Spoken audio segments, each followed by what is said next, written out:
Good morning, guys. Back to Monday. Monday. So, any of you guys remember the old movie, 1963 comedy, It's a Mad, Mad, Mad, Mad World? Talk about Hollywood being ahead of themselves by 60 years. Now, granted, this isn't, some car crash and, a bunch of people looking for money all over the place. But the absolute insanity that is going on and the double standards or flip-flops or whatever the hell you want to call them are just insane, okay? And, I mean, I want to give you guys some of these that are interesting. Now, yesterday, the city of Ottawa declared a national emergency because the police can't keep up with the protesters. And the funny part is, if you look at what's going on with the protesters, there's no violence. There's no rape, pillage, burn, murders, anything like this. The violence, even in the emergency order, they claimed that the protesters put a gas mask on a statue and hung the flag upside down in a sign of distress. That's vandalism or something like that. Anybody ever seen what happens in a city after, Canada, let's say, after they win a Stanley Cup? I'd say after they won a World Series, but that's been forever. What do? Put a ball cap on the statue or whatever it is, things like that. Did they knock the statue down? No. Did they spray paint it? No. They put a mask on it and hung a flag on it. Vandalism. Oh my God, this is a state of emergency. Okay. Well, here's a video of how the terrorists that the Canadians, that the Freedom Convoy is. Watch this real quick. He's just pretending. Oh my goodness. He's pretending. That's hilarious. Okay, I'm sorry. That's just silly. Oh my God. Yeah. Walk up in front of a car, slip on the ice, fall down, do it on purpose, and I got hit by a car. Bullshit. Come on. Okay. Here's the humorous part of it that I figure out, guys. Okay. You supposedly have all these people bitching that they can't go to work, the businesses are closed down, everything like that. People want to open their restaurants. Wait a minute. Let me see if I got this straight. The truckers' convoy is closing down restaurants and people can't get to businesses. And that's a problem because for the last 2 years, all the lockdowns and mandates haven't closed down businesses. Double standard? Flip-flop? Bizarro world? Think about the other part. Ottawa is the country's capital. Where do most people in Ottawa work? For the government somehow. Right? Bet you they haven't missed a paycheck. Okay. So there's the other. Gee, I'm sorry, you were inconvenienced. You had to walk out in the cold to go to your office. You couldn't have your chauffeur drop you off at the front door. Tough. Welcome to the real world, how the rest of us live. Okay. So the police are, of course, trying to push back against the convoy. The 1,400 police trying to push back against the 100,000, whatever it is, people in there.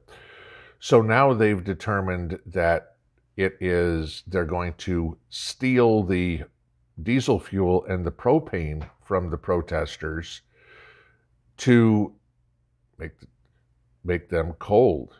Take the diesel fuel away. What do you have now, guys? Now you have a bunch of trucks that can't get out of the city. Okay, so gee, even if they wanted to leave, they don't have any fuel they can't get. And it's not like you can just put fuel back in. Anybody have any knowledge on how fuel injectors work? You can't run them dry, all right?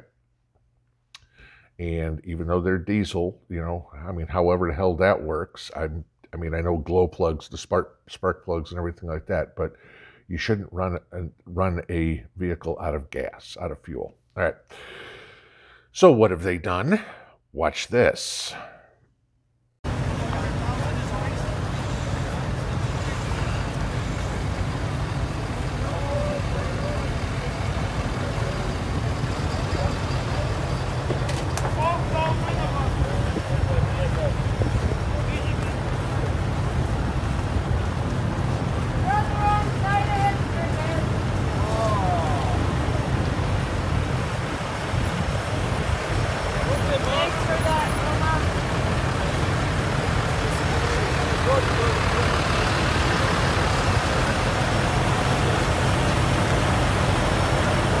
Yep, they're sending the fire department in there to confiscate propane tanks and tow out fuel tanks full of diesel and everything like that. So this is the idea that the police have. Now, the police have also said you're going to get arrested or whatever for being, aiding the truckers or aiding the protesters, to the point where they boasted yesterday 450 tickets have been issued in the red zone around Parliament Hill. Though most were for minor infractions like obstructed license plates, seatbelt violations, fireworks, using your cell phone, that sort of stuff. Okay.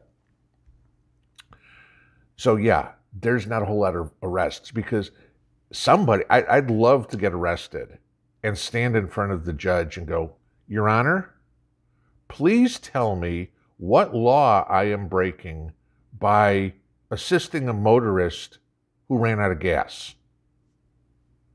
Literally, that's what it is, okay? So kind of humorous. But like I said, now you get into the fact of this is a state of emergency.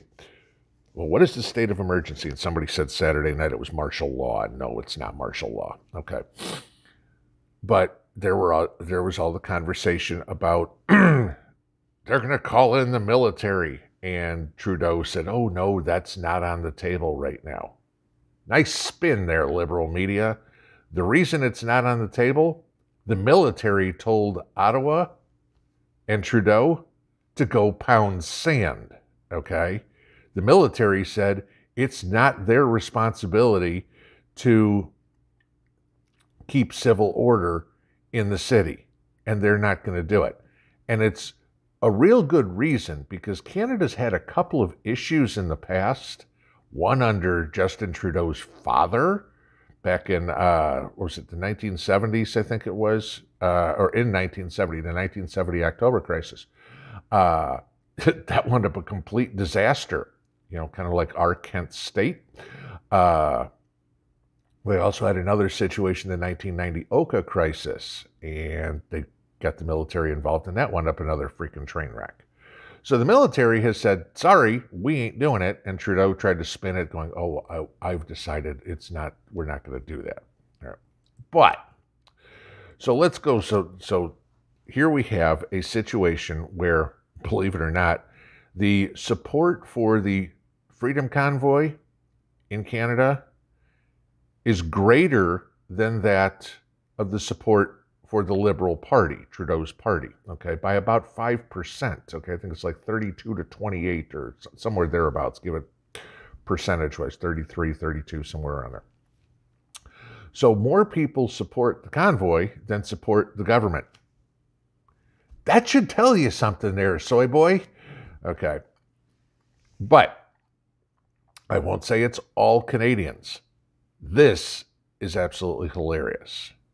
Now, like most of you, I'm not watching the Olympics or anything like that, but when funny stories come out, I'm paying attention to it. And the biggest reason I'm paying attention to the Olympics, of course, is because, gee, we are in the hotbed of hemorrhagic fever over there, and so trying to see what's going on. And of course, there's been all the stories on these people, the athletes are getting fed crap in the way of food, the hotels aren't heated, whatever would be, they're scheduling events in the middle of the night. So, China has completely made a fustercluck of the Olympics. Not that that should surprise anybody, okay? It is a communist country. But here's the classic. With everything going on in Canada, okay, and the protesters and whatever it is, the Canadian women's hockey team yesterday staged a protest before their game with Russia. The Canadian team threatened to boycott the game because the Russians' COVID test hadn't come back yet, saying they were all negative. So, and I kid you not, the game went on and all the players had to wear masks during the game. If you've ever played hockey, okay, and I did years and years ago, you use a lot of energy. You are sucking in a lot of oxygen trying to play hockey. You're breathing because you're skating, running, hitting, doing whatever it would be. Breathe through a mask. Okay. I mean, this Olympics is turning into the greatest joke of ever. But you want to take a double standard and make it a triple standard?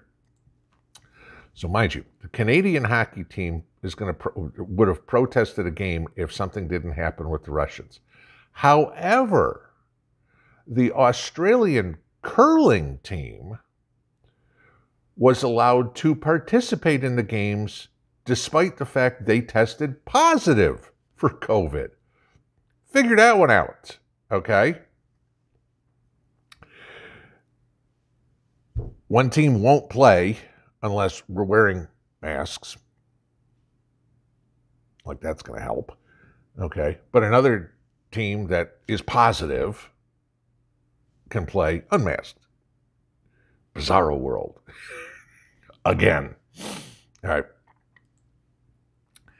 And then, of course, the final, this isn't Canada, but again, the British crown, if you will. This is just how foobar everything is. Scott Morrison down in Australia, okay, Australia, probably the country that has had the strictest totalitarian rule over the citizens outside of China, maybe, in the world for the last 2 years. Well, Morrison's popularity is in the tank, kind of like Trudeau's, kind of like Biden's, kind of like any of these other New World Order leftist,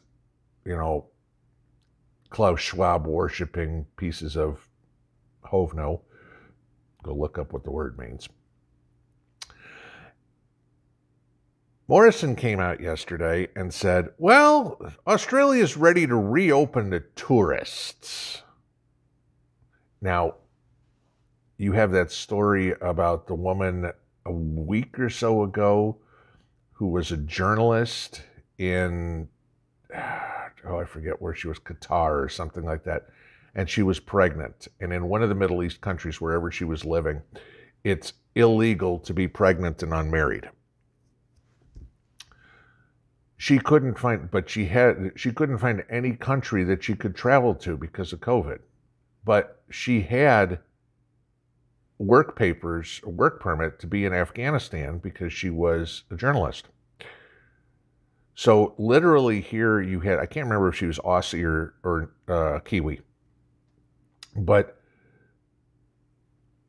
this woman wound up finding refuge with the Taliban to live in Afghanistan because they were okay with her being pregnant and unmarried. She couldn't go anywhere else in the world. Finally, after a week or so, she got her emergency hearing let through so she could come and literally give birth in her home country and didn't have to do it in Afghanistan. But isn't it amazing that a week or so after something like that Oh, now tourists can come in. Now, of course, we haven't heard any details on whether or not they have to have 6 masks on and 87 shots and live inside of a plastic bubble to do it. But this is where we're getting to, guys. The politicians, the leftists, the World Economic Forum supported, George Soros supported Looney Tunes that are running these countries are done, okay? Finally, the people have stood up around the world and are pressuring these people. And like anything else, Morrison dropping here, his dictatorial ideas. Trudeau will eventually, Trudeau doesn't have any choice, okay? The people have spoken. It's going to be real interesting if, big if, this trucker convoy in the United States happens. Not that I expect Biden to step down, though I don't know if that's a good thing, because then we get, the cackling hen in there. But it's going to be very interesting to see what happens. And all I can say to you is just be ready. Because, again, it's more cornered animal crap. Have a good Monday. Pinball out.